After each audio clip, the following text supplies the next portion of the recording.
Avec l'aide de Hakadosh Baruch Hu, je voudrais, mes amis, vous dire quelque chose de magnifique. On dit, Im eshkach Yerushalayim, tishkach yemini. Lorsque le Hatan et la Kala ils se marient, on se rappelle de la destruction de Beth Amikdash. Im eshkach Yerushalayim. Voilà, on se rappelle de Hoba Beth Amikdash. Aujourd'hui, à Bota, il n'y a pas de Beth Amikdash. Il n'y a pas de sacrifice. Mais il y a la maison juive. La maison juive, c'est comme le Beth Amikdash. Alors, dans la Kabbalah, on dit que le Beth Amikdash, c'est la 8e sphère, qui s'appelle Hod, le prestige. La sphère de Hod, le prestige. Et les Kohanim, comme on dit que Moshe Rabbeinu, Moshe, c'est le sphère de Netzach, éternité, et Hod, c'est Aaron. La Torah, c'est Moshe, le prestige, c'est Aaron. Netzach et Hod. Le prestige et l'éternité. Et c'est les deux sphères qui appartiennent au bon Dieu. Hachem, il est éternel, et Hachem, c'est le prestige. Mais étant donné que la Torah, il l'a donnée à Moshe Rabbeinu, alors c'est l'éternité. Et la Torah, c'est l'éternité. Et le prestige, il l'a donné à Aaron. Les travaux de Div Aretz. Mes amis, et Aaron, c'est le Beth Amikdash, il travaille au Beth Amikdash. Donc, mes amis, aujourd'hui, on n'a pas de Beth Amikdash. Alors, il n'y a pas de sacrifice. Alors, le sacrifice, ils se font par l'homme et la femme. Parce que l'homme et la femme, si vous prenez le Yud de chez l'homme et le He chez la femme, c'est Yudke, le nom de Dieu. Et le nom de Dieu, il s'appelle Yak, le nom d'Hachem. Et le chiffre 15, c'est Hod. Hod, c'est le prestige. Donc maintenant, dans la maison, le prestige, le nom d'Hachem Yudke, c'est le prestige, c'est Hod, c'est Yudke, et c'est la Gava. Gava, c'est 15. Hod, le prestige, c'est le chiffre 15. Et Yudke, c'est 15. Vous avez ces trois chiffres qui sont extraordinaires, qui représentent le nom d'Hachem, qui représentent l'homme et la femme, et qui représentent le Kohen, la Keuna, le prestige, le Beth Amikdash. Aujourd'hui, la maison, c'est le Beth Amikdash. Nida, lorsque la femme respecte Nida, c'est un sacrifice. Qu'elle ne touche pas son mari. C'est du sang. Et dans le Beth Amikdash, il y avait beaucoup de sang, des sacrifices. La Hala, Adlakat Nerot, allumer les bougies. Vous savez, Rabotaï, c'est allumer les bougies, c'est l'éducation, c'est les enfants. La maman, elle allume ses enfants dans le service d'Hachem. Donc, mes amis, on voit que dans la maison juive, il y a le Beth Amikdash, il y a Hala, Nida, Adlakat Haner, Torah, il y a tout. Savlanot, être patient. Vivre en paix. Mais vous savez quel sacrifice, c'est vivre en paix. L'homme et la femme qui vivent en paix, en harmonie, avec un amour sincère, sans adultère. C'est extraordinaire. Vous savez, mes amis, que le monde, ce monde-là, et l'autre monde, le bon Dieu les a créés avec Yudke. L'autre monde, Olam Haba, Gan Eden, le bon Dieu l'a créé avec la lettre Yud. Et ce monde, le bon Dieu l'a créé avec la lettre E. Donc, là aussi, vous avez le nom d'Hachem, Yudke. Donc ça veut dire que ce monde-là et l'autre monde et ce monde-là, c'est le nom d'Hachem. Il faut les coller. On vit dans ce monde-là pour faire le service d'Hachem. Pour, après 120 ans, arriver là-haut. Ça veut dire que je vis dans ce monde-là, l'autre monde. Et après 120 ans là-haut, on continue à vivre avec ce monde. Parce que de là-haut, on protège ce monde, on prie pour ce monde, pour qu'il y ait le shofar. Donc, ceux d'en haut, ils ont besoin d'en bas, et ceux d'en bas, ils ont besoin d'en haut. Donc, ça veut dire, le nom d'Hachem, tout le temps, il est en connexion. Yudke, le nom d'Hachem. Et c'est la raison pourquoi Pesach, il commence le 15 Nissan, qui est le chiffre 15, et Sukkot, c'est le 15 Tishrei, encore le 15, pour nous rappeler que le nom de Yudke, le nom d'Hachem, il est tout le temps, il circule tout le temps. Et Tu B'Av, c'est le 15 Av, Tu B'Av, c'est le mariage. À quoi sert le mariage? Eh bien, pour associer le couple, l'homme et la femme ensemble, en harmonie, pour apporter le nom de Dieu entre l'homme et la femme. Tout le travail de l'homme et la femme, c'est pour élever le nom d'Hachem dans le monde, en apportant des enfants.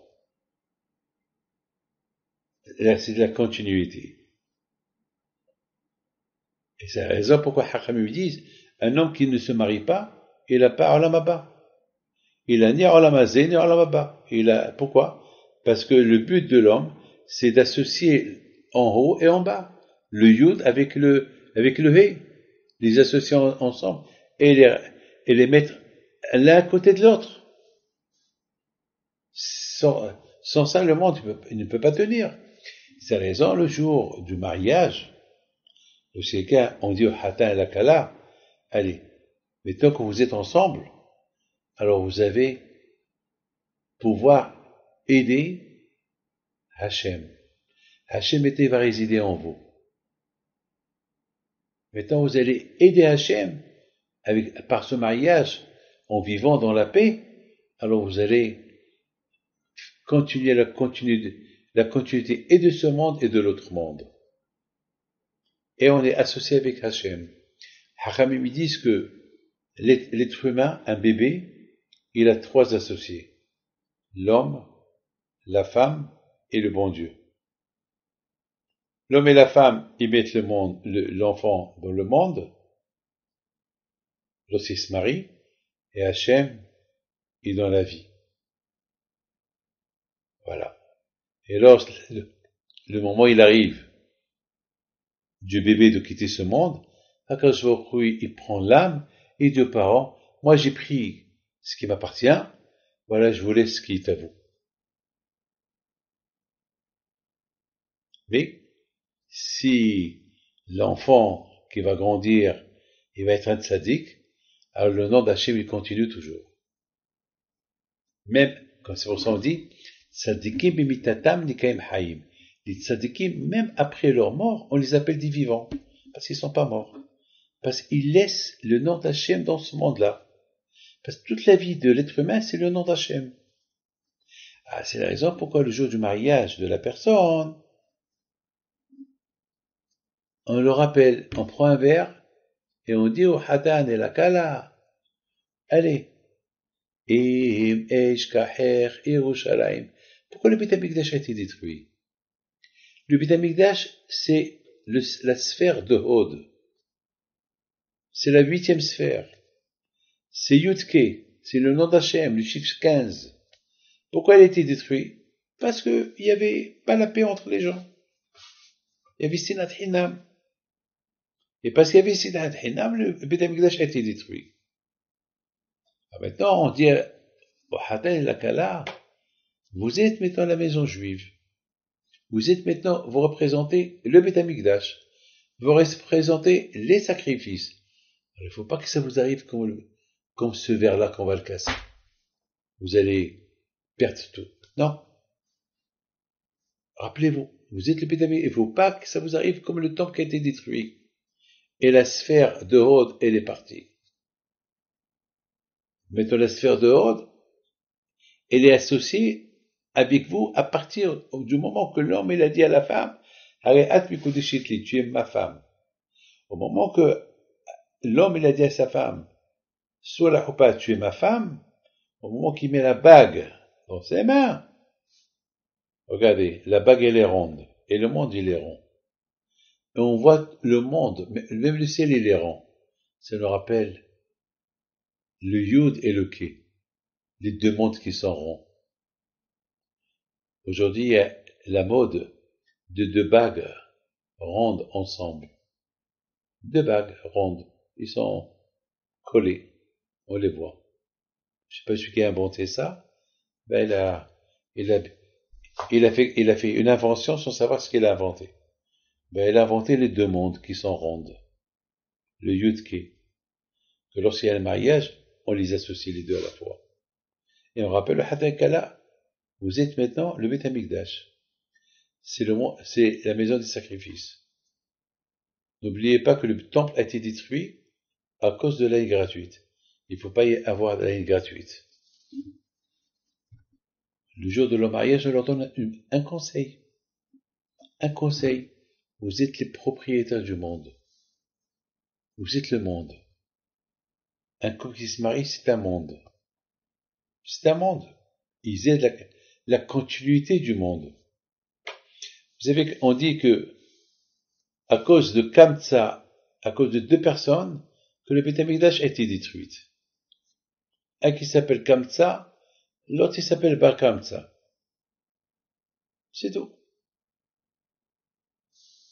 Kamtsa et Bar Kamtsa. Il y avait un juif qui a fait une fête. À l'époque, il n'y avait pas des cartes, des téléphones, des textos, des cartes de mariage. À l'époque, ceux qui faisaient une fête, il y avait des gens qui connaissaient tout le monde. Alors, je l'appelle. Hey, Jacob, viens. Voilà une liste. Tu m'invites ces gens-là pour le 15 septembre. C'est le jour de la Iloula de Rabbi Pito. Voilà, tu me les invites. Mais je t'en prie, il lui a dit, je t'en prie, fais-moi un service. N'invite pas comme ça. Comme ça, pas comme ça. Non, n'invite pas, pardon. N'invite pas comme ça. Invite comme ça, mais n'invite pas son fils. Ba comme ça. Je répète. Il lui a dit, invite comme ça, le papa, mais son fils, je n'aime pas. Ba comme ça, ne l'invite pas. Le monsieur prend la liste. Il s'est trompé. Au lieu d'inviter comme ça, il a invité Ba comme ça, son fils. Et pendant le repas, le monsieur se promène, il voit ses invités, il les salue. Et à un moment donné, il voit Bar Kamsa dans la foule.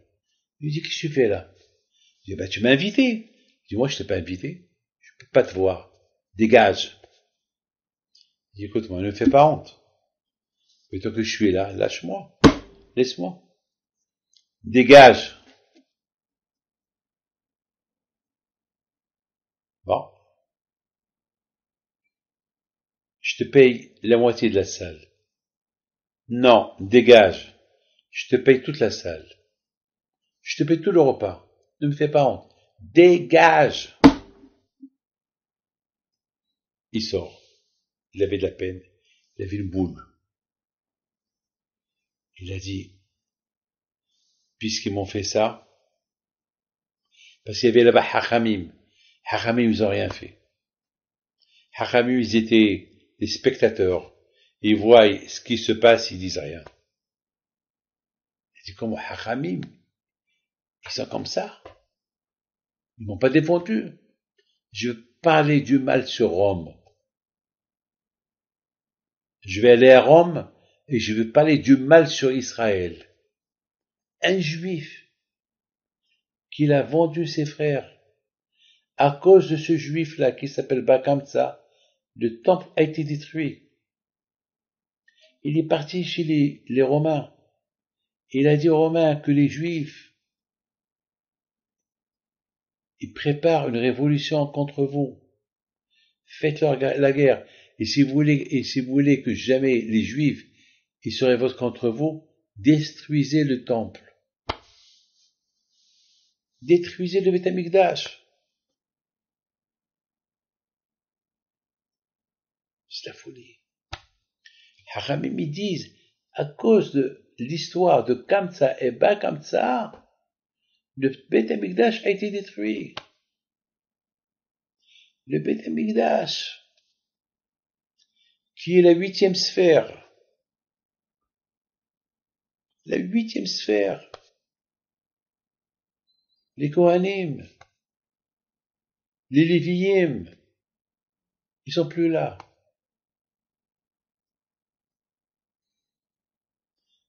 Mais Baruch Hashem, il y a la maison juive, où on fait les sacrifices. Ça, personne ne peut détruire. Le seul qui peut la détruire, c'est l'homme et la femme. Eux seuls, ils vont détruire cette maison. Combien de maisons détruites on a vu, malheureusement. Eux seuls capables de détruire leur propre Beth Amikdash. Ça veut dire, mes amis, le Beth Amikdash, chaque divorce qu'il y a, c'est la destruction de Beth Amikdash. C'est pour ça qu'on dit, lorsque Mashiach va venir, on va dire, Kol sason ve kol simha, kol hatan. Pourquoi? Parce qu'il n'y aura plus de divorce. Le nom d'Hachem Yudke, il va rester éternel. Netzach Ehod. Il n'y aura plus de Chorban, il n'y aura pas Chorban Beth Amikdash, c'est fini. C'est pour ça que les disent, les prophètes disent que Mashiach va venir, on va chanter Kol sason ve kol hatan ve kol kala. Quel rapport kol hatan et kol kala lorsque Mashiach va venir? Eh bien, il n'y aura plus de divorce.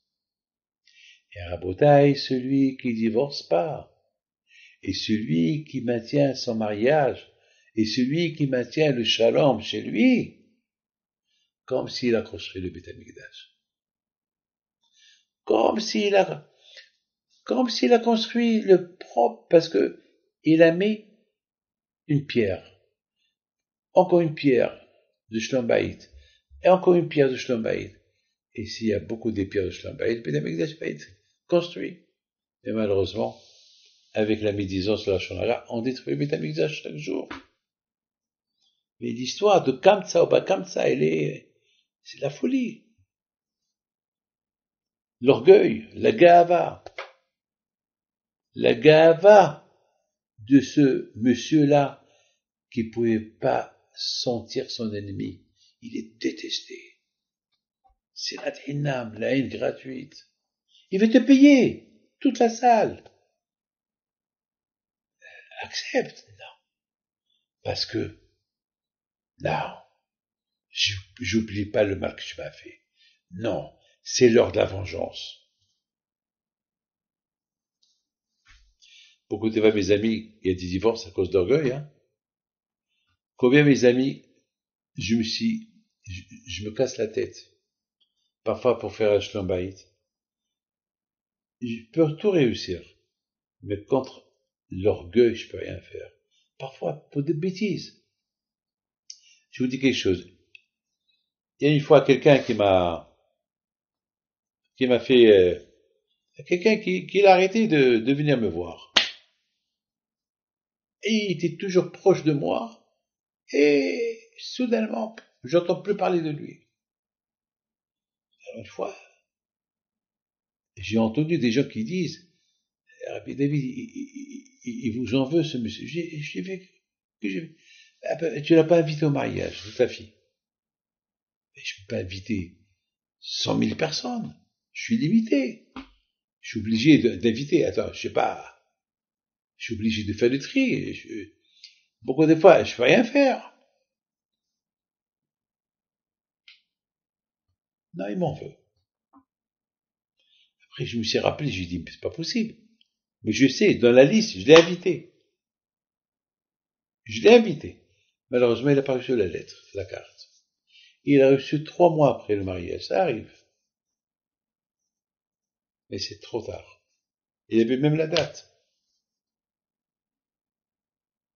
une date de presque 1 mois ou 2 mois avant le mariage. Mais comme ça, la gave, l'orgueil. Oui, qu'est-ce qu'ils vont dire les gens qui m'a pas invité? L'orgueil. L'orgueil détruit.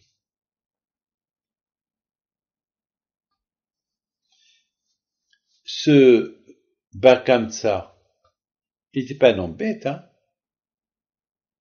C'est pas quelqu'un qui a perdu la tête. Mais il a causé la destruction de Beth Amikdash en allant critiquer les Juifs chez Rome. L'orgueil l'a rendu fou. Ouais. La Gemara dit, dans Pirkei Avot, הגאווה והכבוד והקנאה מוציאים את האדם מן העולם. L'orgueil détruit la personne.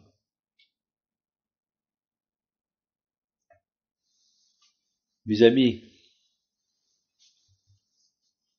que Hachem vous protège, vous donne bracha ve'atzlacha, et que, B'at Hashem, on aura le zérout de voir Mashiach, B'mehera b'yameinu, B'at Hashem, qu'on voit la Géoula, le Shalom, la santé et la joie. Vous savez, la semaine dernière, lorsque j'ai identifié un corps, parce que personne ne pouvait l'identifier. Sa famille, ils n'ont pas voulu identifier leur mère. Alors moi, j'ai dit, moi je la connais bien, Mehmet, hein. Alors j'ai vu son visage. C'est pas que je suis pas peureux, hein. Je suis le plus grand peureux des peureux, des morts. Mais, lorsque j'ai vu son visage, et après, lorsque je l'ai vu comment ils l'ont mis par terre, une femme qui habitait dans un palais. Voilà la reine d'Angleterre, qu'elle est décédée aujourd'hui. Voilà. Est-ce qu'elle va prendre avec elle ses palais? La reine de l'Angleterre, ça fait presque, elle a la centaine. Elle a laissé une fortune colossale, les palais, et le kavod, et son chariot en or, et sa Rolls Royce. Qu'est-ce qu'elle a pris avec elle? Elle que tout le monde lui faisait le kavod lorsqu'elle a fait le mariage de ses enfants. Voilà. On pense à ça, on est zéro. Imaginez-vous la reine d'Angleterre. Est-ce que une goutte de sable, elle va être sur sa table ou son assiette? C'est impossible. C'est impossible.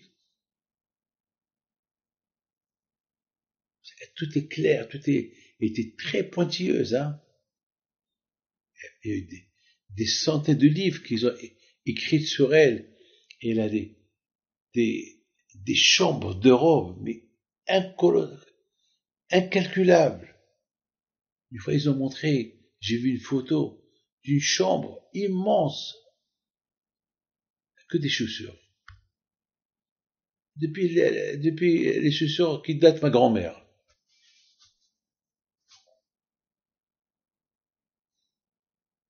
Où ils sont tous ces chaussures et tous ces robes.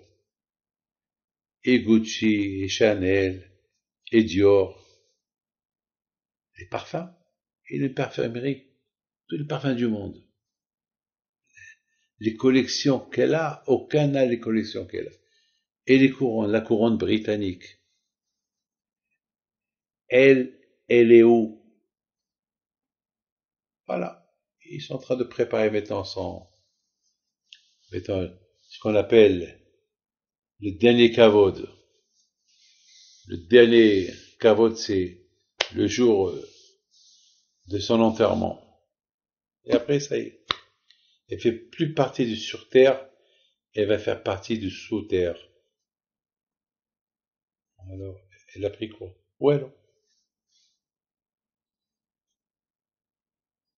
Alors, mes amis, lorsqu'on sait tout ça, à quoi sert la guerre? Rien du tout. Quand je vous protège, je vous donne ברכה והצלחה מקרה רצון.